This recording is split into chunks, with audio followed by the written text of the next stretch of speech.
नमस्कार, आप सभी का बहुत बहुत स्वागत है। मेरा नाम रूबिका लियाकत है और इस वक्त ये खास प्रोग्राम सीधा आपके पास इसलिए पहुंचाना जरूरी है क्योंकि आप जानते हैं कि आज की तारीख बहुत महत्वपूर्ण है। आप साल को अलविदा कह रहे हैं। ऐसे में अब वो सावधानियां कोरोना के लिहाज से हमें क्या रखनी है और किस तरीके से रखनी है, ये बातचीत करने के लिए, आप तक हर एडवाइस पहुंचाने के लिए 23 डॉक्टर्स का बड़ा पैनल। 2023 की शुरुआत इन 23 डॉक्टर्स की एडवाइस, इनकी राय के साथ करना जरूरी है क्योंकि इस वक्त जिस तरीके के माहौल है वो सबको भयभीत कर रहे हैं, चिंता में डाल रहे हैं, चाहे वो परिवार का कोई भी सदस्य हो। और इसीलिए आज इन तमाम डॉक्टर्स की जो एक्सपर्ट राय है वो आपको घर बैठे मिलने वाली है। बस आपको करना यह है कि उसे मान लेना है, उसे दिल से लगा लेना है। तो इन तमाम डॉक्टर्स का स्वागत हम करेंगे। एक एक डॉक्टर के पास जाकर आपकी किस तरीके की परेशानियां हैं वो सुलझाने की कोशिश करेंगे। और चूंकि आप पार्टी मोड में आ चुके हैं, देश पार्टी मोड में आ चुका है, न्यू ईयर्स ईव से लेकर नए साल के आगमन, इन सारी तैयारियों के बीच आपके अपनी शारीरिक तैयारियां, आपके अपने घर वालों को बचाने की तैयारियां क्या होनी चाहिए, वही हम करने वाले हैं। और इसीलिए शुरुआत डॉक्टर वली से हम करने वाले हैं। डॉक्टर वली, बहुत बहुत स्वागत है आपका एबीपी न्यूज पर। लेकिन पहली वो आप जो एडवाइस है वो दर्शकों को क्या देने वाले हैं? दर्शकों को सबसे पहले तो नए साल की 23 की शुभकामनाएं हम 23 की तरफ से। और एडवाइस तो वही रहेगी जो 22 में थी और उसको और ज़रा सावधानी से पालन करना है। देखिए, आपने स्टूडियो में हम सबको बुला के ये तो साबित कर दिया कि चिंता की कोई बात नहीं है। हम 23 जब अपना काम छोड़ के यहाँ इकट्ठे हो सकते हैं तो इसका मतलब ये एक संदेश है खुद में कि घबराने की कोई बात नहीं है। We are here to help from here also. मगर इसमें जो सावधानी है, मैं पार्टी की आप बात कर रही हैं तो मैं बहुत आसानी से सब तक मैसेज पहुंचाने की कोशिश करूंगा कि जैसे पार्टी का एक ड्रेस कोड होता है तो हमें उस ड्रेस कोड में मास्क को शामिल कर लेना है। आहा, बहुत खूबसूरत। तो ड्रेस कोड में मास्क शामिल हो जाए और डिस्टेंसिंग थोड़ी सी जितनी हो सके हो जाए और बाकी जो कोविड एप्रोप्रिएट बिहेवियर हो जाए और बाकी अपने बिहेवियर को भी काबू में रख लें तो आई थिंक 23 बहुत अच्छा गुजरेगा। सबसे इंटरेस्टिंग चीज है आपका जो ये पार्टी वेयर है उसमें मास्क को अगर आप जोड़ लेंगे तो किसी तरह की कोई दिक्कत नहीं होने वाली है। Doctor JC. खिलानी साहब भी हमारे साथ जुड़ गए हैं जो कि पल्मोनरी और क्रिटिकल केयर एक्सपर्ट है। सर, आप तो पार्टी कम तैयारियां ज्यादा कर रहे होंगे? नहीं, पार्टी की तैयारी भी है और वैसे भी तैयारी भी है। और मैं ये कहना चाहूँगा कि बहुत कुछ हैवक हो रहा है चाइना में, जापान में, इसलिए पैनिक हमारे पास बहुत है। उसका वजह यह है कि बहुत बड़ा हैवक हम लोग झेल चुके हैं। लेकिन फ़र्क ये है कि हमारी जो इम्यूनिटी है, हाँ, जो कि हाइब्रिड इम्यूनिटी है, इसका मतलब ये होता है कि वैक्सीनेशन प्लस नेचुरल इन्फेक्शन। मेरे ख्याल में ऐसा कोई हिंदुस्तानी नहीं है जिसको नेचुरल इन्फेक्शन नहीं हुआ है कोविड का। 1 बार 2 बार 3 बार, चाहे वो डायग्नोज हो या अनडायग्नोज हो, 90% से ज़्यादा इंडियन एडल्ट्स वैक्सीनेटेड हैं। इसलिए हमारी हाइब्रिड इम्यूनिटी बहुत रोबस्ट है। इस वजह से जो चाइना में हो रहा है, जापान में हो रहा है, वो हिंदुस्तान में नहीं होगा, ये मेरा मानना है। डॉक्टर चारू सचदेवा भी हमारे साथ यहाँ पर बनी हुई है जो कि हेड ऑफ डिपार्टमेंट मेडिसिन और मणिपाल हॉस्पिटल से ताल्लुक रखती है। डॉक्टर चारू, अभी जो बात कह रहे थे कि हमें डरने की जरूरत नहीं है, लेकिन म्यूटेशन को लेकर भी तो 10 तरीके की चीजें सामने आ रही है, उसको किस तरीके से देख रही हैं? हाँ जी, इसीलिए सावधानी की बहुत ज़रूरी है। इसीलिए जीनोमिक सीक्वेंसिंग की ज़रूरी है कि जो हमारे सैंपल्स पॉजिटिव आए उनको जीनोमिक सीक्वेंसिंग की जाए, ये देखा जाए, सर्वेलेंस की जाए कि ये वायरस कैसे बिहेव कर रहा है, क्या इसमें कोई चेंजेस आ रहे हैं। और इसमें सबसे ज़रूरी काम डॉक्टर्स का होता है क्योंकि हमारे पास पेशेंट्स हॉस्पिटल में आएंगे, सिम्टम्स के साथ आएंगे। हमें ये देखना है कि वो क्या सिम्टम्स हैं, क्या अगर उसमें कोई पेशेंट्स आईसीयू में एडमिट हो रहे हैं उनके क्या सिम्टम्स हैं। तो ये और फिर ये सारी इन्फॉर्मेशन हमें एक दूसरे के साथ कनेक्ट करके हमें एक दूसरे के साथ शेयर करनी है। इसीलिए सतर्कता बहुत ज़्यादा ज़रूरी है। तो आप लोग भी आपस में डॉक्टर फोन पे चर्चा कर लेते हैं? क्या ऐसा होता है कि आपको कोई बहुत स्ट्रेंज चीज दिखती है डॉक्टर साहब, तो आपको ऐसा लगता है? अभी के सिचुएशन में डेफिनेटली हम लोग डिस्कस करते हैं अगर कुछ ऐसी चीज़ें, अनयूजुअल केसेस होते हैं, अनयूजुअल डिफरेंट फोरम्स में। तो मैं बच्चों के रिगार्डिंग आई टेल यू, हमने फर्स्ट वेव देखा, सेकेंड वेव देखा, थर्ड वेव देखा और लकीली बच्चों में कोविड का असर सिग्निफिकेंटली नहीं रहा है। और वही हम एक्सपेक्ट कर रहे हैं कि आने वाले समय में भी बच्चे इतनी ज़्यादा अफेक्टेड नहीं होंगे। वो वैक्सीनेटेड नहीं है। हम लोगों को तो इस बात की चिंता है कि उनको वैक्सीन नहीं लगी है, खासकर 5 साल से कम उम्र के बच्चे। यस, लेकिन जो डेटा बताती है कि जो अनवैक्सीनेटेड बच्चे हैं उनमें भी जो कोविड हुए हैं सेकेंड वेव में और थर्ड वेव में, उनमें सिवियरिटी ज़्यादा नहीं आई है, बिकॉज उनकी इम्यूनिटी की बनावट उस तरह की है कि कोविड उसमें बहुत ज़्यादा इफेक्ट नहीं कर पा रही है और लाइफ थ्रेटनिंग बहुत ही रेयर रही है।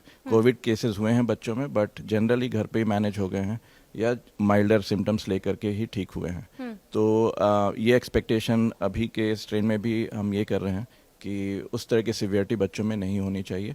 But yes, having said that, general precautions, जैसे डॉक्टर साहब ने कहा, general precautions, mask, social distancing, covid appropriate behaviours, ये सब अभी पार्टी के माहौल में we should try and do that. क्या पार्टी में डॉक्टर राहुल ये हो पाएगा? So I think this is very very difficult, क्योंकि एक बार जब हम पार्टी मोड में आ जाते हैं तो ये सब चीज़ें हम भूल जाते हैं। बट बहुत इंपॉर्टेंट है कि हमें ये सारी चीज़ों के साथ अपना वैक्सीनेशन, अगर हमने बूस्टर लिया हुआ है, जैसे कि गवर्नमेंट ने अभी नेजल वैक्सीन भी अप्रूव कर दिया, और अगर वो आ जाती है और उसका इफेक्ट आने लगता है, देन बहुत हद तक हम इस क्रॉस ट्रांसमिशन को रोक पाएंगे। क्योंकि अल्टीमेटली जो प्रॉब्लम आ रही है वो ट्रांसमिशन से आ रही है। मे बी हम लोग हेल्दी हैं, हम लोगों को उतने माइल्ड सिम्टम्स आ रहे हैं, लेकिन हमारे घर वाले, हमारे आस पड़ोस वाले जो डिसीज़ हैं, जिनको डायबिटीज़, हाइपरटेंशन, कार्डियक डिसीजेज हैं, जो इम्यूनो कॉम्प्रोमाइज हैं, उन लोगों को अगर ये इन्फेक्शन लगता है तो रिस्क बढ़ जाता है। सो ट्रांसमिशन कट डाउन करना बहुत ज़रूरी है यहाँ पर, जिसमें हम लोग अगर मास्क लगाते हैं तो हम एक दूसरे से ट्रांसमिशन कट डाउन करते हैं। और जो ये नीजल वैक्सीन अभी आ गई है, जिसमें ये बताया गया ना सिर्फ ये इन्फेक्शन की सिवियरिटी कम कर रहा है, बट ये आपके ट्रांसमिशन को भी रोक रहा है। आई think this is also a very welcome move कि जितना जल्दी ये वैक्सीन मार्केट में आती है और लोग अपना booster dose as nasal vaccine लेना चालू करते हैं, it makes a huge impact in the. Doctor DK Gupta, nasal vaccine को लेकर बहुत सारे सवाल लोगों के मन में, ये कहाँ मिलेगी, कैसे मिलेगी, मिल गई है कि नहीं मिल गई है, कहाँ जाकर लगा सकते हैं, कब लगा सकते हैं, कौन सी लगाई हुई है, कौन सी लगानी चाहिए, कैसे जवाब देंगे इन सब? तो नेजल वैक्सीन का अप्रूवल आ चुका है। ये बूस्टर डोज की तरह यूज होगी, चाहे वो कोविशील्ड ली हो या अपने कोवैक्सीन ली हो, दोनों वैक्सीन के अगेंस्ट इसको हम एज बूस्टर डोज यूज कर सकते हैं। गवर्नमेंट से वैक्सीन अप्रूव हो गई है, हम लोगों ने ऑर्डर प्लेस कर दिए कंपनी में, बट अभी भी मार्केट में अवेलेबल नहीं। बट हाँ, अगले 1 हफ्ते में वैक्सीन आने की पूरी संभावना है। अच्छी बात यह है कि इंजेक्शन नहीं है, तो जो लोग इंजेक्शन से डरते हैं उनके लिए बहुत आसान हो जाएगा। डॉक्टर रश्मि, आपके मन में सबसे ज्यादा टेंशन किस बात को लेकर है, खासकर ये जो 2 दिन है महत्वपूर्ण, जो पार्टी मोड में हम आ गए हैं, उसे लेकर? देखिए, अब मैं लोगों को ये याद दिलाना चाह रही हूँ कि हम पहले भी पार्टी मोड में आए थे और हमने मास्क के साथ भी काफ़ी पार्टीज की हैं। तो अब उसी को रिपीट करने का टाइम आया है कि इस नए साल में हम एक नया मूव लें और पार्टीज को भी मास्क के साथ इंजॉय करें। जितना हमारा कोविड अप्रोप्रिएट बिहेवियर है उसका पालन करें, तो शायद हम इस नए साल को बहुत अच्छा मना सकते हैं और अपनी पार्टीज जारी रख सकते हैं। चाइना से और बाहर देशों से जो लोग आएंगे, क्या वो एक नया वेरिएंट नहीं लाएंगे? जी रुबीना, बिल्कुल लेकर आएंगे, लेकिन इसका मतलब ये नहीं है कि हमें घबराना है उससे। हम लोगों की हर्ड इम्यूनिटी काफ़ी सारे वेरिएंट पे अभी तक अच्छी साबित हुई है और यही उम्मीद है कि हमारी हर्ड इम्यूनिटी प्लस बूस्टर्स का जो इफेक्ट है वो हमें प्रोटेक्ट करेगा। बट कोविड अप्रोप्रिएट बिहेवियर का कोई रिप्लेसमेंट नहीं है, क्योंकि अभी फ्यूचर हमने देखा नहीं है। हो सकता है ये वेरिएंट घातक भी हो, तो सचेत रहिए, लेकिन घबराने वाली बात नहीं है। Let the variant come inside और हमको उसको फेस करना है, प्रिपेयर्ड रहना है और उसके हिसाब से उसके चैलेंजेस फेस करने हैं। डॉक्टर साहब, BF7, XBB, ये 2 वेरिएंट क्या हिंदुस्तान के लिए घातक साबित हो सकते हैं? देखिए, अभी 2 नए वेरिएंट आए हैं, जो अभी तो ये BF.7 है, इतना घातक ये नहीं है, क्योंकि जो वैक्सीन है, इवन चाइना में जो वैक्सीन थी और यहाँ में दोनों में डिफरेंस है। यहाँ के लोग जो हैं इवन इम्यूनिटी हार्ड है, जिसकी वजह से ये इतना घातक नहीं होगा। बट फिर ये कहना पॉसिबल नहीं है कि यहाँ पे अफेक्ट करेगा नहीं करेगा। फिर भी कोविड प्रोटोकॉल्स को हमें प्रॉपर फॉलो करना है। डॉक्टर साहब, हाँ, मैं ये कहना चाहूँगा कि पार्टी करना ठीक है, लेकिन कुछ लोगों को पार्टी अवॉइड करनी चाहिए, जैसे जिनको फ्लू लाइक सिम्टम्स अभी परसिस्ट कर रहे हैं, जिनके घरों में क्रोनिक पेशेंट्स हैं, लाइक जो CLD है, CKD, इस तरह के जो पेशेंट्स हैं जिनके घरों में, उन्हें पार्टी थोड़ी अवॉइड करनी चाहिए। हमारे साथ साथ जनता को भी अपनी जिम्मेदारी थोड़ी समझनी चाहिए कि नया वेरिएंट है, वो कैसा एक्ट करेगा, अभी हम इसके लिए कोई कंफर्मेशन नहीं दे सकते। सो मेरा यही कहना है कि पार्टी करिए, मास्क के साथ करिए और गवर्नमेंट द्वारा दी गई गाइडलाइन को आप फॉलो करिए, पर जिनको फ्लू लाइक सिम्टम है उन्हें अवॉइड करनी चाहिए। डॉक्टर समीर, अगर आज की तारीख में वो तमाम जो आप प्रिकॉशंस बोल रहे हैं वो इस्तेमाल कर लिए भी जाते हैं, तब भी आप ये नहीं कह सकते कौन कैरियर है और कौन वायरस को फैलाने वाला है। मतलब मास्क लगाना भर काफ़ी रहेगा।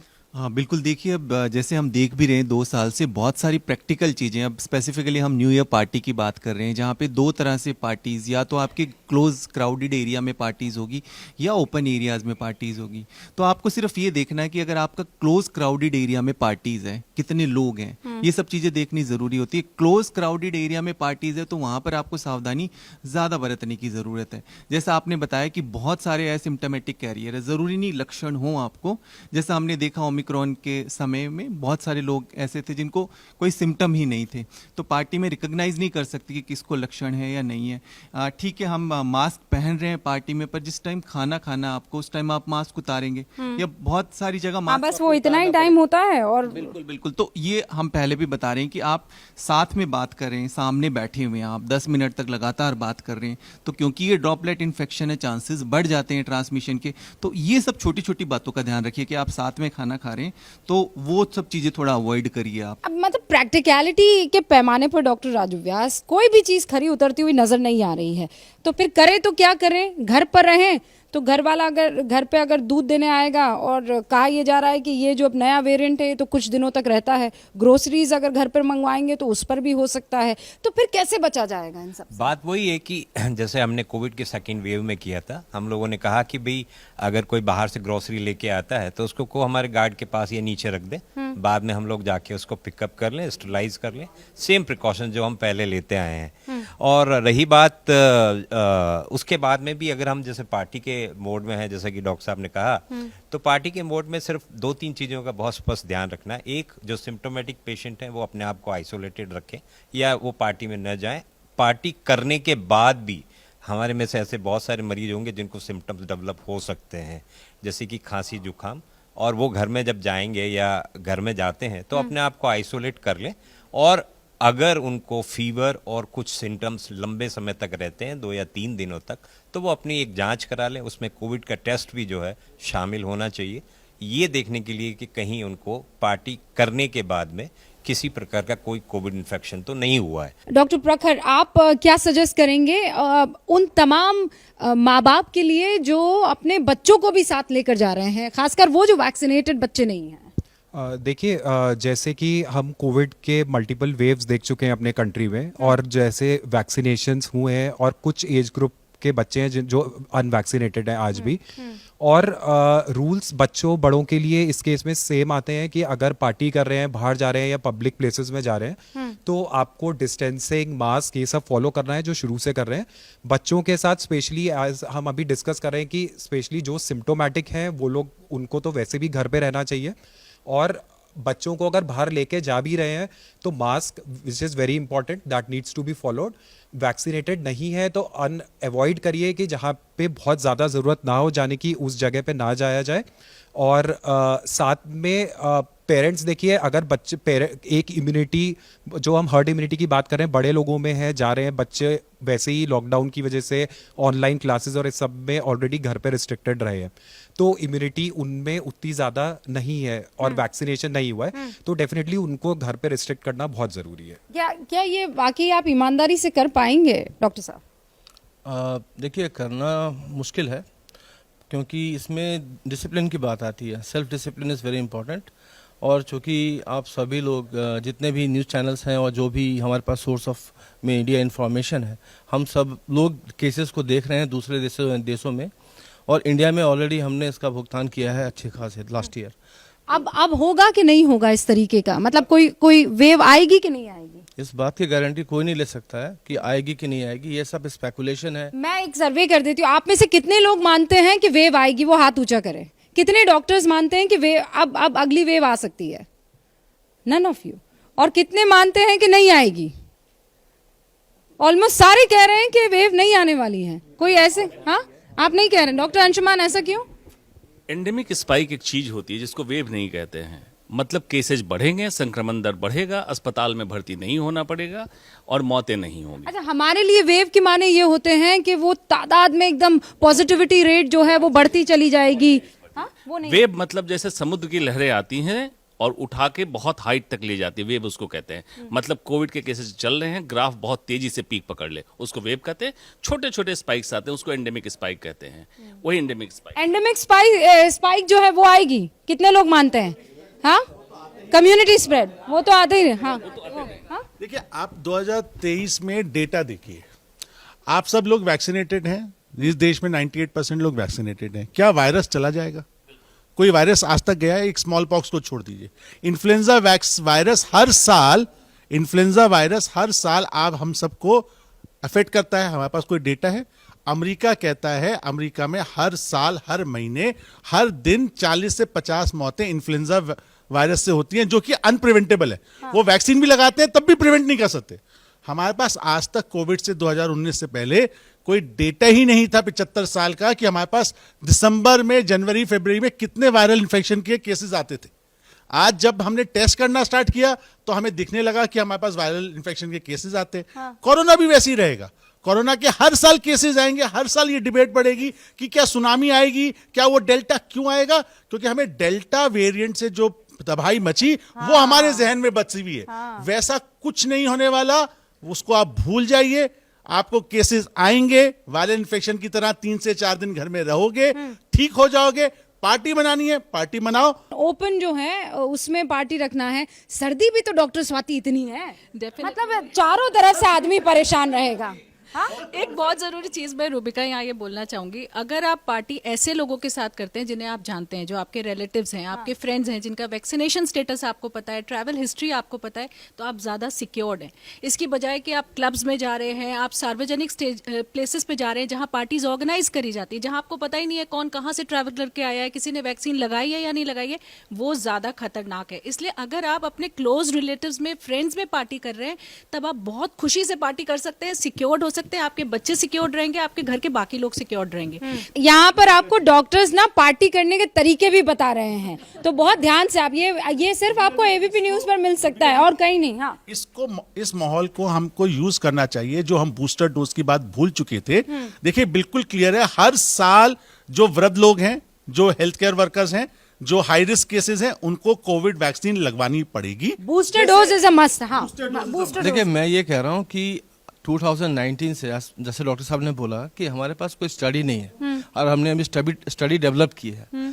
हमारे पास ये भी स्टडी नहीं है कि इन्फेक्शन और वैक्सीन लेने के बाद उसके बाद कितने दिन के बाद वो उसको इन्फेक्शन होगा या नहीं। तो अभी तक ये सब अंडर ट्रायल मेथड चल रहा है, इसलिए स्पेकुलेशन ज़्यादा है। मेरा ये कहना है कि आप ठीक है पार्टी मोड में पार्टी बनाना चाहते हैं, लेकिन एहतियात और प्रिकॉशन ज़्यादा है। अगर आपको लगता है कि केसेस बढ़ जाएंगे और आपके हेल्थ को एक दिन का मजा और बाद में फिर सजा, वो चीज़ नहीं होना चाहिए। डॉक्टर राहुल, एक दिन का मजा बाद में सजा, ऐसा है कि घर पे बैठो और टीवी देखो।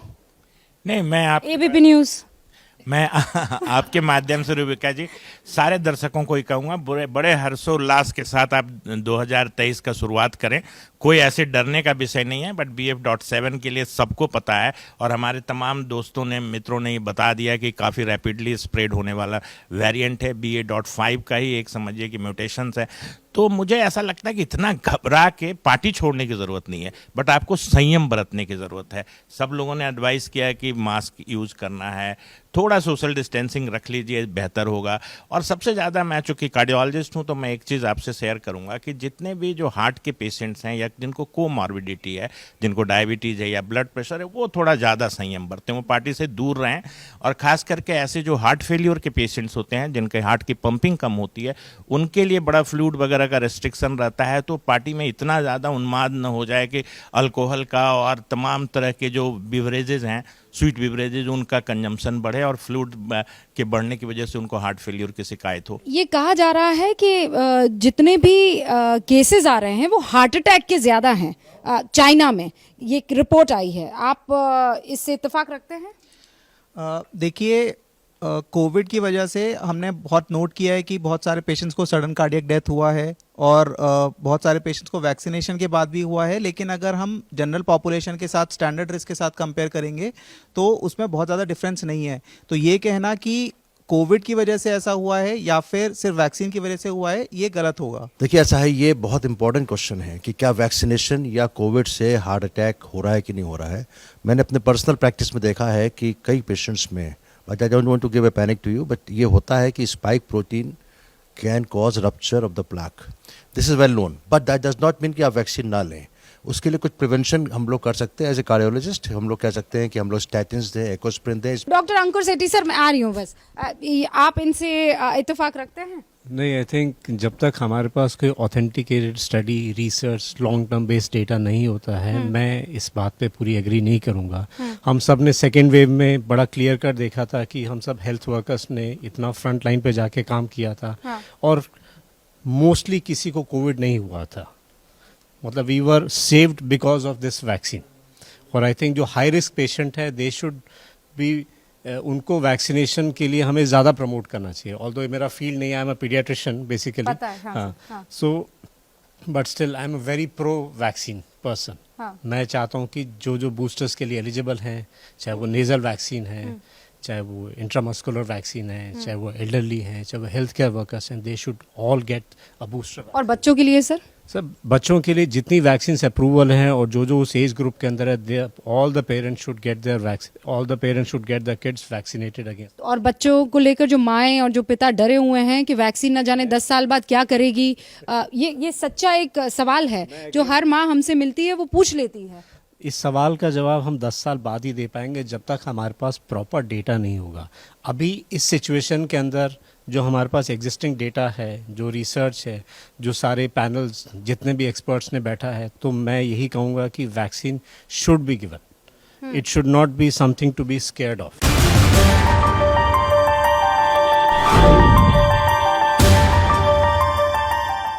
वैक्सीन को लेकर ये जो भ्रांतियां हैं उसको कैसे खत्म किया जाएगा? कई ऐसे पढ़े लिखे लोग हैं, इनफैक्ट जो डॉक्टर्स लोग हैं, वो भी ये कहते हैं कि जब तक 10 साल स्टडी ना हो जाए हम नहीं बता सकते कि शरीर में इस वैक्सीन ने दूसरे क्या इफेक्ट्स जो हैं वो पैदा किए हैं। देखिए, जो इंडिया में अभी वैक्सीन अवेलेबल हैं, चाहे वो कोवैक्सिन हो, कोविशील्ड हो या नई नेजल वैक्सीन, ये तो प्रूव हो गया है पूरे वर्ल्ड में कि जो भी India made in India vaccines हैं, they are very efficient and very safe. ये कुछ केसेस हैं वो उनमें कार्डियक इवेंट्स दिखते हैं, बट उसमें भी कोई डेफिनेट एविडेंस नहीं है कि वो वैक्सीन की वजह से हुआ है। तो अभी तक जैसी सिचुएशन है, जिस तरीके से स्प्रेड रुका है कोविड का एंड जो वेव सेटल हुई है, उससे यही कहा जा सकता है कि वैक्सीन जो हैं वो बहुत सेफ हैं, बट आगे का डेटा तो वक्त ही बता सकता है। मैं एक जल्दी से सर्वे कर देना चाहती हूँ, क्या वैक्सीन से हार्ट अटैक के केसेस बढ़े हैं? आप में से कितने लोग ये मानते हैं? नो, नहीं बढ़े हैं, नहीं बढ़े हैं। हाँ सर। जी बिल्कुल नहीं बढ़े हैं, क्योंकि हार्ट अटैक, क्योंकि ये दिसंबर का महीना है, दिसंबर जनवरी में सर्दी काफ़ी होती है और इस सीज़न में हम हर साल देखते आते हैं कि हार्ट अटैक के केसेस नॉर्मली भी ज़्यादा रहते हैं। इसका वैक्सीन या कोरोना से कोई भी लिंक नहीं है, और जितनी भी कार्डियक केसेज या कार्डियक डेथ कोरोना से रिलेटेड थी, उसमें इन्फ्लामेशंस होती है, वायरस नहीं, वो हमारी बॉडी की इम्यूनिटी है जो हाइपर एक्टिव हो जाती है और बहुत सारे केमिकल्स रिलीज करती है, जिसकी वजह से मायोकार्डाइटिस होता है और कार्डियक डेथ होती है। तो ये इतने सारे वीडियोस जो अभी हमको देखने को मिल रहे हैं, एक्सरसाइज कर रहा है तो मर रहा है, घर पे बैठा हुआ है तो उसे अटैक आ जा रहा है, डांस करते हुए अटैक आ रहा है, चलते फिरते अटैक आ रहा है, ये जो हम वीडियोस देख रहे हैं, ये कहाँ से आ रहे हैं और ये क्या पहले भी हुआ करते थे? देखिए, पहले भी हुआ करते थे, एविडेंस अब थोड़े नंबर्स ज़्यादा हो रहे हैं, हम लोग को दिखने में आ रहे हैं, हम लोग कैप्चर कर रहे हैं कि अगर इंडिया की बात करते हैं तो इंडिया में हर चौथा हार्ट अटैक जो होता है लगभग 35 साल की उम्र में होता है। हमारा डायबिटीज के हम लोग कैपिटल बन गए हैं। ये हमेशा से होता रहा है? हमेशा से होता रहा, लेकिन अब थोड़ा नंबर्स बढ़ गए हैं। कई ऐसे लोग हैं जो मुझे कहते हैं कोविड के बाद मुझे याद नहीं रहता है, हाँ, वो एक फॉग सा आ जाता है। ये कितना सच है? ये सब हम जानते हैं कि लॉन्ग कोविड सिंड्रोम में कुछ माइनर सिम्टम्स रहे हैं, लेकिन क्योंकि नया साल आने वाला है, वापस पार्टी पे जाते हैं, बहुत सीरियस डिस्कशन हो गया है। वैक्सीन सबसे इंपॉर्टेंट, बॉटम लाइन है कि वैक्सीन ही आपको बचा रही है। वैक्सीन ब्रह्मास्त्र है आपके पास। बॉटम लाइन ये है पार्टी में, क्योंकि आपने जैसे सबका ओपिनियन लिया कि बहुत सारी चीजें करना बहुत मुश्किल है, सो बेसिक चीज कर सकते हैं। जिनको सिम्टम्स हैं वो पार्टी में ना जाए, जो हाई रिस्क पे है वो पार्टी में ना जाए, और पार्टी के बाद अगर सिम्टम्स आ गए हैं तो घर पे आइसोलेट करें और टेस्ट करवा लें। अच्छा, कई ऐसे लोग हैं, डॉक्टर साहब एक सेकंड, कई ऐसे लोग हैं, डॉक्टर व्यास जो ये कहते हैं कि अगर नेचुरल इम्यूनिटी आ गई है तो फिर क्या वैक्सीन लेना? जी नहीं, दो प्रकार की इम्यूनिटी होती है, एक शॉर्ट टर्म और एक long term. Short term immunity जो होती है वो हो सकता है कि हमारी इन्फेक्शन से जो हमको इन्फेक्शन हुआ उससे आती है, लेकिन लॉन्ग टर्म इम्यूनिटी हमको सिर्फ वैक्सीन से मिलती है। एक पॉइंट जो मैं अभी क्लियर करना चाहता हूँ, one thing which we have to remember is COVID एक प्रकार का रिस्क फैक्टर है हार्ट अटैक के लिए। तो ये कोई गलतफहमी इनमें ना जिए कि कोविड के कारण हार्ट अटैक नहीं होता। हमने बहुत सारे पिछले सेकेंड वेव में और अभी भी मैं अपनी ओपीडी में रोज ये देखता हूँ कि जिन लोगों को severe variety of Covid infection हुआ था, उनमें हार्ट अटैक हुआ है और उनको किसी न किसी प्रकार के हॉस्पिटलाइजेशन की जरूरत पड़ी है। सर नहीं, यहाँ पे मैं समराइज कर दूं कि कोविड जो है सिर्फ कोविड निमोनिया नहीं क्रिएट करता है, ये हार्ट को डायरेक्ट मायोकार्डाइटिस करता है। ब्लड वेसल्स की लाइनिंग, चाहे वो आपकी धमनी हो या सिराएं हो, आर्टरीज की लाइनिंग को डैमेज कर देता है और कोagulation, थक्के बनने की प्रक्रिया को बढ़ा देता है। कोई ऐसा अब कंफ्यूजन नहीं है। 1.5 लाख पेशेंट्स का यूएस में एक डेटा आया है कि इवन जिनको माइल्ड या सीवियर कोविड हुआ था उनमें हार्ट फेलियर और स्ट्रोक के केसेस बहुत बढ़ गए।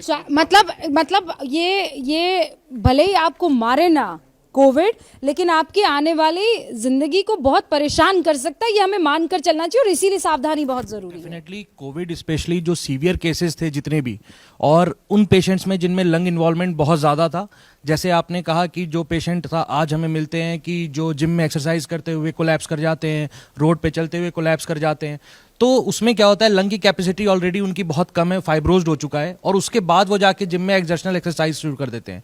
तो ये भी एक बहुत बड़ा फैक्टर है कि सडन कार्डियक अरेस्ट होता है और पेशेंट एक्सपायर कर जाते हैं। तो सर अब क्या करूं, मैं जिम जाना बंद कर दूं, अब कोई वर्जिश ना करूं? मैं उनको फिर से कहता हूँ, डांस भी कीजिए, एक्सरसाइज भी कीजिए, जिम भी जाइए, ग्रेडेड सुपरवाइज्ड एक्टिविटी कीजिए, और पार्टी में इतना डांस मत करिए कि आप बेखुद हो जाएं और आपके हार्ट की रेट इतनी बढ़ जाए कि आपका हार्ट जवाब दे जाए। ये जो सडन कार्डियक डेथ की हम बात करते हैं ना, ये एक्सर्शन रिलेटेड भी होती हैं। खाने के बाद एक्सर्शन कम करना होता है, तो डांस करना है तो खाने से पहले कर लीजिए, खाने के बाद मत करिए। Yes, it is very important not to exercise when you are full stomach.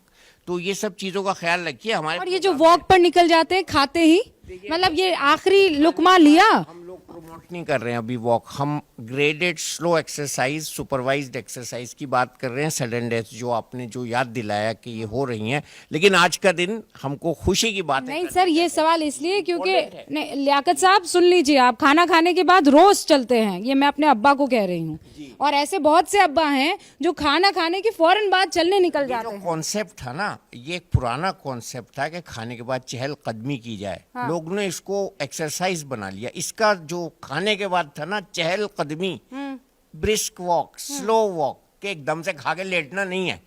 और दोपहर के खाने के बाद बेहतरीन ये चीज़ है कि आप थोड़ी देर लेट जाएं, एक्सरसाइज सुबह कीजिए, खाली पेट कीजिए, और जो आजकल मौसम चल रहा है उसमें ज़रूर अपनी असेसमेंट कीजिए कि हमको कब एक्सरसाइज करनी है, कितना कोल्ड को एक्सपोज करना है। ओके, तो sir exercise, heart attack, lungs, memory भी तो एक बहुत बड़ा कारण हो गया है।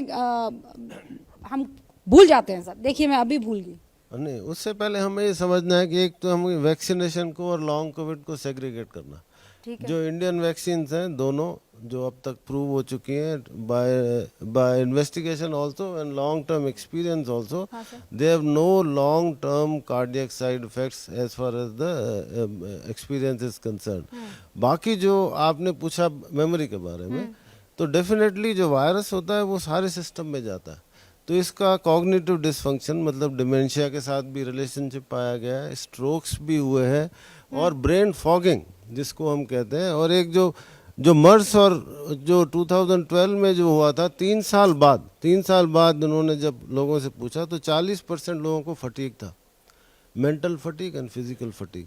तो ये इम्पॉर्टेंट है कि मैं ये सब इसलिए बता रहा हूँ कि हमारे लिए इम्पॉर्टेंट है to prevent COVID rather than to look for के अब क्या करेंगे, आगे क्या करेंगे। ये पकड़ में कैसे आएगा, मतलब कितना इसका इंक्यूबेशन पीरियड कितना है? इसका इंक्यूबेशन पीरियड बहुत शॉर्ट है, और मैं यही कहूँगी कि आप जहाँ भी जाएं, क्योंकि अभी ये सिचुएशन पड़ोसी देश में हम देख रहे हैं और देशों में भी बढ़ रहा है, तो हम एहतियात बरतें, हम मास्क जरूर पहने। और दूसरी चीज़ मैं एक और कहना चाहूँगी, प्रिवेंटिव हेल्थ चेकअप्स भी अपना कराएं। एबीपी न्यूज़ के दर्शकों को आप कौन कौन से टेस्ट अभी बोलेंगी? मान लीजिए अभी एक माता जी कोई देख रही हैं, तो वो कौन कौन से टेस्ट करवा दें?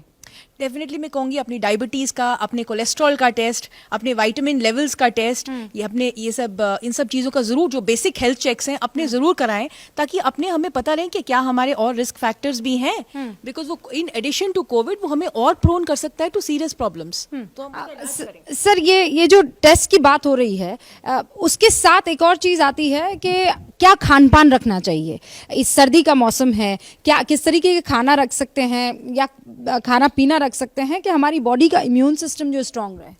देखिए अभी जो चीज़ें चल रही है कोविड के बाद, ये चीज़ें पहले भी होती थी, बट आजकल एक ट्रेंड भी चली हुई है कि हर इंसिडेंस को कोविड के साथ रिलेट किया जाता है कि इसके कारण हुआ है। जैसे फॉर एग्जांपल हार्ट अटैक से, सडन कार्डियक अरेस्ट से, ये पहले भी होते थे। वी डोंट नो कि उस पेशेंट का या उस आदमी के बैकग्राउंड प्रॉब्लम्स क्या थे। अभी 2-3 सालों में आपने देखा होगा कि लाइफस्टाइल चेंजेस मैसिवली हुई है। People have started working from home, you know, home deliveries of food और जंक फूड्स, ये सारी चीजें हैबिट्स में, इंक्लूडिंग बच्चों में। और ये इतनी माइन्यूट है कि हमने सोची नहीं कि ये कैसे तब्दील हो गया है लाइफस्टाइल। एग्जैक्टली। इतनी एक्सरसाइज करने वाले, जिन्होंने जो डाइटिंग करते हैं, जो पूरा अपनी बॉडी का ख्याल रखते हैं, बड़े डिसिप्लिन तरीके से रहते हैं, उनको भी तो अटैक्स आए सर। बहुत सारे ऐसे केसेस बॉलीवुड में ये हमने सिर्फ देखा, हमने न्यूज़ में सिर्फ देखा कि अटैक आए हैं, पर हमने उसको वो नहीं देखा कि उसकी बैकग्राउंड प्रॉब्लम्स क्या थी, क्या वो लेते थे, क्या ड्रग्स लेते थे, क्या खाना खाते थे, किस तरह की लाइफस्टाइल जीते थे और किस तरह की स्ट्रेस में थे। We don't know, we haven't gone through that one. हमने सिर्फ उस पॉइंट को ही देखा कि उनकी डेथ हुई है। तो ये सब चीजें भी इंपॉर्टेंट हो जाती है। इन्वेस्टिगेशन जो दिखता है वही सब कुछ नहीं होता, उसके भीतर भी बहुत चीजें होती हैं। देखिए बिल्कुल, अगर हम बात करें इम्यूनिटी की या जो अपनी रोग प्रतिरोधक क्षमता है, वो खाली कोविड के लिए नहीं, किसी भी बैक्टीरियल, किसी भी वायरल इन्फेक्शन से हमें बचाती है। और ये शॉर्ट टर्म नहीं है कि ऐसा नहीं कि आज से हम शुरू कर देंगे तो हमें इन्फेक्शन से वो राहत मिल जाएगी। तो आपको लॉन्ग टर्म प्लान करना चाहिए कि आपको अपना वेट नहीं बढ़ाना है, आपको जितने हाई रिस्क होते हैं, अल्कोहल है, स्मोकिंग, इसको कंट्रोल करना है, आपको जो अगर डायबिटिक पेशेंट है, हाइपरटेंसिव में, तो आपको अपना शुगर और ब्लड प्रेशर कंट्रोल रखना है, आपको मेडिटेशन करना है, योगा करना है, माइल्ड टू मॉडरेट एक्सरसाइज कम से कम हफ्ते में 5 बार करनी, 30 मिनट ड्यूरेशन के लिए करनी। ये तो हमने ये बता दिया कि हमें क्या कुछ करना है पर्सनल लेवल पर, लेकिन सरकार की क्या कुछ तैयारियां होनी चाहिए, ये बहुत महत्वपूर्ण है। सर क्या सजेस्ट करेंगे आप फ्लाइट्स को लेकर, क्या सजेस्ट करेंगे? अब ग्लोबल विलेज हो चुका है विश्व, इसमें आप फ्लाइट बंद करके, इकोनॉमी पैरालाइज करके कोरोना से निजात नहीं पा सकते हैं। संक्रमण होगा, पूरे विश्व में होगा। आपको 2 उम्मीद और 2 उद्देश्य ही रखने हैं। अस्पताल में भर्ती कम हो, मौतें ना हो। तीसरी कोई उम्मीद अगर रखते हैं तो प्रायोगिक नहीं, सैद्धांतिक हो सकती है। और फिर वही होगा जैसे जंगल में डेमोक्रेसी आई थी तो बंदर ने कहा कि मैं उछल कूद तो कर रहा हूं, उछल कूद ना करें, सीधा सीधा है, व्यवस्था रखें। और अगर लंग इंजरी होती है तो बेसिक मॉनिटरिंग आपकी उपलब्ध हो, ऑक्सीजन उपलब्ध हो, पैरास्टामोल उपलब्ध हो, एडवांस सेंटर में वेंटिलेटर उपलब्ध। सर बस मुझे ये बताएं, डॉक्टर साहब कह रहे हैं, डॉक्टर अंशुमन, कि नई फ्लाइट्स को रोकना नहीं चाहिए, आप भी यही मानते हैं? जी बिल्कुल सही बात है। देखिए तो फिर वो जो इंटरनेशनल फ्लाइट्स वगैरह आ रही हैं, उनके वहां पे जो रैंडम टेस्टिंग हो रही है, रैंडम ही, रैंडम नहीं, थोड़ा सा बढ़ाना चाहिए मेरे ख्याल से पर्सनली। अभी मैं देख रहा था डेटा आपका जो है, अभी जो इंटरनेशनल गांधी दिल्ली एयरपोर्ट का है, there are many cases which have been found positive. So we have to increase the surveillance बढ़ा के उनको क्वारंटाइन करके जो हम लोग पहले करते रहे वही करना पड़ेगा। फ्लाइट्स के बारे में मुझे बताइए, और डॉक्टर्स के साथ साथ सरकार को क्या तैयारियां रखनी? सो पब्लिक को डरना नहीं है। आप पिछले साल जाइए, ओमिक्रॉन वेरिएंट आया था देश में, ओमिक्रॉन की वेव आई, कोई एडमिट हुआ? आप क्यों नहीं विश्वास करते और पब्लिक को कि हमारी वैक्सीन अच्छी है, उसने हमें बचाया है? शोध किस बात पे है? जीनोमिक टेस्टिंग और जीनोमिक सर्विलेंस पे टेस्टिंग होनी चाहिए। जो फ्लाइट्स आ रही हैं आप टेस्ट करिए, अगर कोविड है उनको आइसोलेट करके रखिए, जीनोमिक टेस्टिंग करते रहिए। जहां हमारे पास 15 लैब है उसको 25 लैब करिए, अपना सर्विलेंस अच्छा करिए, अपना मॉनिटरिंग अच्छी करिए और देश के लोगों को खुला छोड़ दीजिए नॉर्मल जीवन यापन करने के लिए। इस समय हम ब्राइटर स्पॉट में हैं वर्ल्ड। कितने लोग मानते हैं कि नॉर्मल जीवन यापन चलते रहना चाहिए? आप में से कितने डॉक्टर्स मानते हैं? मतलब ऑलमोस्ट सभी। हाँ, कोविड एप्रोप्रिएट, हाँ, खुला नहीं छोड़ना चाहिए, डिसिप्लिन तरीके से। हाँ, देखिए अगर आप मास्क लगा रहे हैं, सामाजिक दूरी का ध्यान रख रहे हैं, तो हम जो जितनी भी एक्टिविटीज है करते रहे। स्कूल खुलेंगे, हमारे जितने भी अनुष्ठान है सब खुलेंगे, कहीं लॉकडाउन की जरूरत नहीं पड़ेगी, ना लगेगा। अच्छा, डॉक्टर स्वाति स्कूल के लिए कह रही है, स्कूल खुलने चाहिए कि नहीं खुलने चाहिए? डॉक्टर साहब आप सब मानते हैं? हाँ बिल्कुल खुलने, 100% खुलने चाहिए। आप तो भाई बच्चों के डॉक्टर हैं सर। आई थिंक स्कूल बिल्कुल खुलने चाहिए। No online classes? जहाँ तक अवॉइड हो सके। Thank you so much. Online classes नहीं होनी चाहिए। जी आपको क्या लगता है डॉक्टर? बिल्कुल स्कूल खुलने चाहिए, हमारे कोई बदलाव नहीं करना चाहिए, बट जो कोविड अप्रोप्रिएट बिहेवियर है उसके लिए एडहेरेंस निश्चित तौर पे। सर स्कूल खुलने चाहिए कि नहीं? खुलने चाहिए, अगर बच्चे वैक्सीनेटेड हैं और प्रिकॉशन लेके जा रहे हैं तो खुल जाने और चाहिए। छोटे बच्चे जो वैक्सीनेटेड नहीं है उनके लिए बिल्कुल तब भी कोई बात नहीं। हाँ। स्कूल खुलने चाहिए बिल्कुल, हाँ। क्योंकि हम अब रिस्ट्रिक्ट होकर नहीं रह सकते। जैसे हम बात कर रहे हैं कि ये कोविड बार बार आएगा तो अब डर के नहीं रह सकते। अब नहीं रह सकते सर, स्कूल खुलने चाहिए कि नहीं? जी हाँ, खुलने चाहिए, और मुझे लगता है कि अब हमें जिंदगी में कोविड के साथ रहने की तैयारी करनी चाहिए। कोविड के साथ रह लेना चाहिए, मतलब आप उसको घर में मत लाइए, पर हाँ घूमते रहने दीजिए दोनों। बिल्कुल बिल्कुल, देखिए जिस तरह से हमने बच्चों में देख भी चुके ग्लोबली डेटा, बच्चों के लिए उस तरह से उनकी इम्यूनिटी अच्छा है, बच्चों पे कोविड का उस तरह से इतना इफेक्ट नहीं आया। पर स्कूल जैसा हमने बंद करके पहले देखा तो इससे बच्चों की इमोशनल एंड सोशल हेल्थ पे बहुत ज्यादा फर्क पड़ा है। ये ज्यादा खतरनाक जी है। बिल्कुल। तो स्कूल आपको भी लगता है कि डॉक्टर साहब बंद नहीं होने चाहिए? नहीं, स्कूल नहीं बंद होने चाहिए। और एक बात मैं और ऐड करना चाहता हूँ, एक रिसेंट प्रॉब्लम डेवलप होने वाली है, क्योंकि सिंस कोविड एक पैनिक स्टेट है कि मेडिसिन की स्टॉकिंग शुरू होने वाली है। हाँ। घरों में लोग बल्क में मेडिसिन खरीद के रखने लगते हैं, जो फार्मासिस्ट हैं वो अपने दुकानों में बल्क में स्टॉक करने लगते हैं। तो गवर्नमेंट को इस पे भी ध्यान देना चाहिए कि जो नेसेसरी और एसेंशियल मेडिसिन हैं उसकी स्टॉकिंग ना हो। स्टॉकिंग को लेकर भी हाँ। हाँ। उनके लिए वैक्सीन अप्रूव हो चुकी है, गवर्नमेंट ऑफ इंडिया ने, ड्रग कंट्रोलर ने, सब्जेक्ट एक्सपर्ट कमेटी ने, बट अभी तक वो रोल आउट नहीं हुई है। तो मैं बोलूंगा, और यहाँ पे बहुत सारे पीडियट्रिशियन बैठे हुए हैं, वो वैक्सीन सेफ इफेक्टिव है, तो इसको जरूर बच्चों को वैक्सीन लगवानी चाहिए, 5 से 12 साल वाले। 5 से 12 साल वालों को वैक्सीन लगा देना चाहिए। स्कूल खुलने चाहिए नहीं खुलने चाहिए डॉक्टर? देखिए स्कूल बिल्कुल खुलने चाहिए, क्योंकि हमें अब किसी को रोकना नहीं है, हमें डिसिप्लिन सिखाना है। बच्चों को भी हमें डिसिप्लिन सिखाना है, उन्हें रोकना नहीं है। ये उनके फिजिकल और मेंटल डेवलपमेंट के लिए बहुत इंपॉर्टेंट है। हम अर्थव्यवस्था को भी अब रोक नहीं सकते, इसलिए हम कहीं लॉकडाउन नहीं लगा सकते। हमें डिसिप्लिन सीखना है, बड़ों को भी। चाइना में तो डॉक्टर साहब लॉकडाउन लग रहा है, ऐसी खबरें आ रही हैं कि अब लॉकडाउन लगेंगे, कड़े और तगड़े नियम जो हैं वो लागू हो जाएंगे। लग रहा है, लेकिन मुझे लग रहा है कि अभी रिसेंटली मैं पढ़ भी रही थी कि उन्होंने इमिग्रेशन ओपन कर दिया है, बाहर से भी अलाउ कर दिया है। आज से जो चेंजेस करे हैं उन्होंने, वो भी अपने आप को ओपन कर रहे हैं। I think they have also realise कि कहीं ना कहीं वो भी हर्ड इम्यूनिटी में लैकिंग थे, तो उसको भी वो लोग टैकल कर रहे हैं उस हिसाब से। तो इसका मतलब लॉकडाउन नहीं होगा, नहीं होना चाहिए, स्कूल बंद नहीं होने चाहिए। नहीं होना चाहिए। डॉक्टर साहब स्कूल बंद नहीं होने चाहिए, क्योंकि ऑनलाइन स्टडी से क्या है कि बच्चों में थोड़ा सा मेंटल प्रेशर, आई साइडनेस, वीकनेस की दिक्कतें आ जाती हैं। और अब तो कोविड में रहकर ही जीना है, और इसका कोई नहीं है कि अब हम ऑनलाइन स्टडी कराते हैं तो उससे कि जो स्टडी की है वो भी वीक होती चली जा रही है। वो ज़्यादा खतरनाक साबित होता है। हाँ। मैं एक बात ऐड करना चाहता हूँ सारे डिस्कशन में कि जैसे हम प्रिकॉशंस की बात कर रहे हैं, तो खासकर बच्चों के लिए ज़रूरी है कि हम उन्हें कोविड अप्रोप्रिएट बिहेवियर, जिसमें सोशल डिस्टेंसिंग है या फिर मास्क का यूज़ है, इसके अलावा प्रॉपर कफ एटिकेट बिहेवियर भी उनको सिखाएं कि अगर कोई खांसता है या कोई छींकता है तो प्रॉपर खांसते या छींकते समय बाजू से, रुमाल से या मुंह से अपने मुंह को ढकें और फिर उसके बाद में हाथों को धोएं। ये BF.7 जो है, ये हिंदुस्तान में भी बहुत केसेस आ गए हैं सर। वो इतने खतरनाक नहीं लग रहे हैं जितने चीन में। वही BF.7 है मेरे ख्याल से, इसलिए है हाँ, क्योंकि जुलाई से था सर। हाँ। चाइना और इंडिया की सिचुएशन बहुत अलग है, हम पहले ही इससे एक्सपोज हो चुके हैं।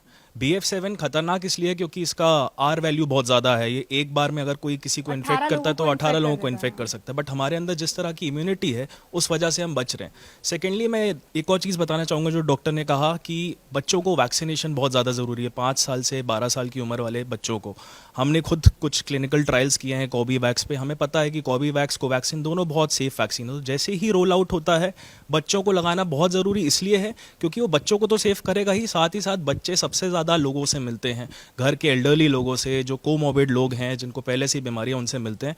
उनसे उनको प्रोटेक्शन मिलेगा क्योंकि वो आगे कैरियर नहीं बनेंगे। थर्डली, वैक्सीन से आप कैरियर नहीं बनते हैं क्या? अब जो नेजल वैक्सीन आई है वो आपको म्यूकोसल एक तरह की इम्यूनिटी भी देती है, सो दैट जो आपके जो अपर रेस्पिरेटरी, हाँ, ये नहीं मतलब आप अगर नेजल लेते हैं तो you will not become a carrier. देखिए पहले 2 बूंद पोलियो की आती थी, अब 8 बूंद कोरोना की आने वाली है। जो नेजल वैक्सीन है उसमें 8 ड्रॉप्स होते हैं, 4 ड्रॉप ईच नोस्ट्रिल में हमें डालना होता है और इसकी कॉस्ट भी लगभग डिफाइन हो चुकी है। 1000 रुपए के आसपास ये वैक्सीन जो है मार्केट में 8 से 10 दिन में उपलब्ध हो जाएगी। कोविन पोर्टल पर ये आ चुकी है। इसको डालना बेहद ही ईजी है। सबसे पहले हमें हल्का सा नाक ब्लो करना होता है, उसके बाद अपना सर पीछे करके 4 ड्रॉप एक साइड डालना है और 30 सेकंड तक हेड को टिल्ट रखना है। फिर 30 सेकंड के बाद दूसरी साइड हमें 4 ड्रॉप डालना है। और वैक्सीन ही नहीं, वैक्सीन के साथ साथ बाकी दवाइयां भी, कुछ और नए हथियार भी हमारे जो है सभी डॉक्टरों के पास आ चुके हैं। आप कह रहे हैं कि नेजल जो जितनी जल्दी आए उतना हमें लगा देना चाहिए, लेकिन वो तमाम लोग जो बूस्टर डोज लेने से कतरा रहे हैं उन सबको 10-10 मिनट में आप क्या कहेंगे? बूस्टर डोज लेने से जो अब दूसरी बूस्टर डोज मेरे ख्याल से अब लगनी होगी ना, तो हमारे पास एक ही ब्रह्मास्त्र है, वो है वैक्सीन। वैक्सीन लगाने से आपकी एंटीबॉडीज बूस्टअप हो जाएंगी, दोबारा इम्यून हो जाएंगे, आप अपने लिए भी, अपने बच्चों के लिए, परिवार के लिए, वो जरूरी है। ओके, बूस्टर डोज सर जो बच रहे हैं लगाने से। I think Covid appropriate behaviour में जो सबसे इंपॉर्टेंट हथियार है वो वैक्सीन है, क्योंकि बाकी सब हम छोड़ देते हैं, मास्क नहीं लगाते हैं ठीक से, बाकी हाइजीन का पालन नहीं करते हैं। तो अगर आप बूस्टर से अपनी इम्यूनिटी बढ़ा लेते हैं तो ना सिर्फ आप अपने आप को बल्कि अपने समाज और देश सुरक्षा कवच है सर ये। इनफैक्ट आज जब हम लोग यहाँ पे बैठ के बातें कर रहे हैं मेडिकल फैटर्निटी, और तो it's because of all vaccines ने ही हम लोग सभी को बचाया, क्योंकि जहाँ जिस हॉस्पिटल में लोग जाना नहीं चाहते थे वहाँ हम लोग डेली जाकर काम कर रहे थे। तो सेम हियर अगेन कि अगर जो एलिजिबल हैं वैक्सीन्स के लिए उनको ज़रूर लगाना चाहिए बूस्टर डोज। बिल्कुल बहुत ज़रूरी है बूस्टर डोज, स्पेशली जिनके बिकॉज अभी भी सिर्फ 30% ही है जिनकी इम्यून सिस्टम वीक है, जिनको बीमारियां हैं, बुजुर्ग, उनके लिए बूस्टर डोज बहुत ज़रूरी। इनफैक्ट इवन हमारे जो हेल्थ केयर वर्कर्स हैं उनके लिए भी जो सेकेंड। बुजुर्गों को क्या राय देंगे सर? बुजुर्गों को वैक्सीन लगानी चाहिए और बुजुर्गों से ज़्यादा उनके जो परिजन हैं उनको ध्यान रखना चाहिए कि इन्फेक्शन घर न लाए। घर लाने की जरूरत नहीं, बूस्टर डोज और बुजुर्ग बिल्कुल कोई इख्तलाफ नहीं है, इसमें कोई कंट्रोवर्सी नहीं है, प्रायोरिटी है ये और लेना है, और इसको आपको रेगुलरली सुपरवाइज करना है कि कब कब लेना है। बहुत जल्दी इसकी भी बात होने जा रही है, हेल्थ मिनिस्टर साहब को सजेस्ट किया गया है कि वो चौथे डोज के लिए भी अलाउ करें, तो ये मस्ट है। अब मैं वाइंड अप करूं उससे पहले, हमें पार्टी कर सकते हैं हम कि नहीं कर सकते हैं? हाँ, सुपरवाइज पार्टी। हाँ सर, बिल्कुल सारांश कर देता हूँ। बूस्टर वैक्सीन सभी लोग जानते हैं, बिल्कुल लगवाइए।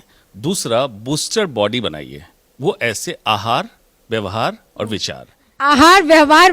मैं बस ये कहूंगी रूबिका कि वर्ल्ड की बेस्ट वैक्सीन इंडिया में अवेलेबल है इस वक्त, तो उस पर संशय बिल्कुल मत करिए, उसको लगवाइए। सबसे कम डेथ रेट इंडिया का है और आने वाली वेव से लड़ने के लिए भी सबसे तैयार हम ही हैं। हम तैयार हैं और ये कोई और नहीं, 23 डॉक्टर्स, हिंदुस्तान के जाने माने तमाम डॉक्टर्स यहाँ एबीपी न्यूज की स्क्रीन पर आपको दिखाई दे रहे थे।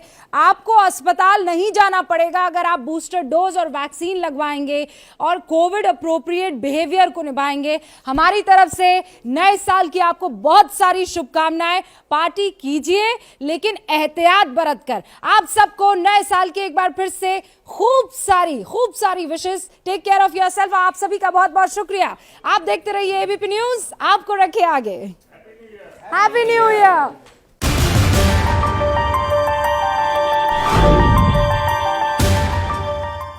जैसे ही घड़ी का काटा दोपहर 2:30 पे आए, बबीता जी का दिल सास बहू साजिश के लिए मचल जाए।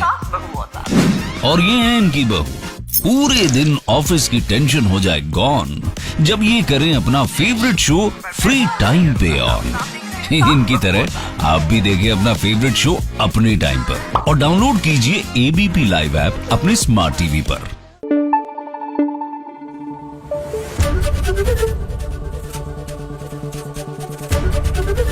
एबीपी न्यूज आपको रखे आगे।